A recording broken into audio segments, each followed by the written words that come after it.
السلام عليكم ورحمة الله وبركاته. تعالوا بقى لما نشوف البط على الطريقة الدمياطي.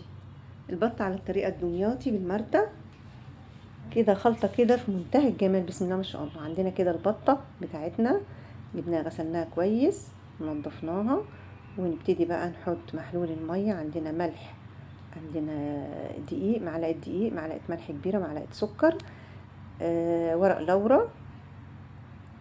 نبتدي كده نعصر الليمون بالشكل ده، نقطعه شرايح ونسيبه كده في المية.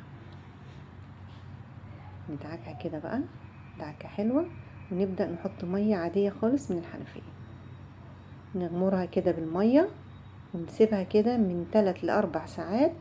ولو من بالليل تقعد في المحلول ده يبقى حلو قوي يعني. تمام كده بقى، شلنا منها الزفارة تماما.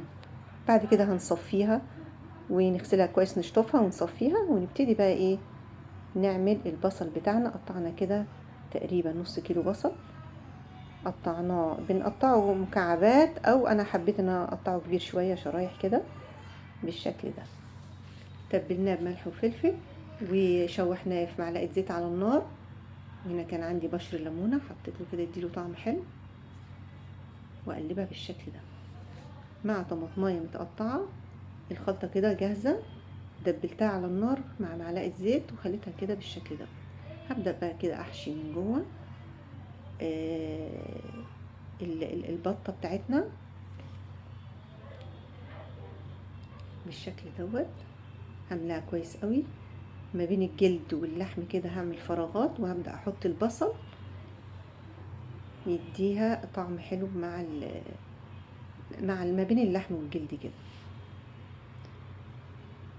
بالشكل ده. نبدأ كده نوسع ونحط البصل بتاعنا. اول مرة اعملها بالطريقة دي يا جماعة، طلعت بصراحة تحفة. هبدأ كده اسد بالخلة من تحت، اقفل كويس قوي، وهنزل بقى كده في الحلة بتاعتي وابدأ اشوحها من تحت ومن فوق في معلقة زيت. واقطع بقى كده البصل وطماطمايه وورق لورا وحبهان، قرنفل، وهبدأ احط كده الخلطة. اول ما تستوي هتاخد معايا من ساعة ونص لساعتين. استوت معايا بالشكل دوت. مكعب زبدة بقى وهبدأ ادهنها بالشكل ده.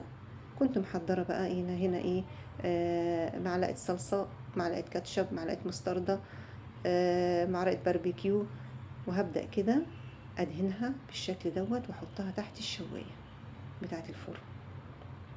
تحت الشواية تاخد وش، وهقلبها على الناحية التانية، اعمل نفس الحكاية واحطها بقى لما ايه تحمر في الوشين.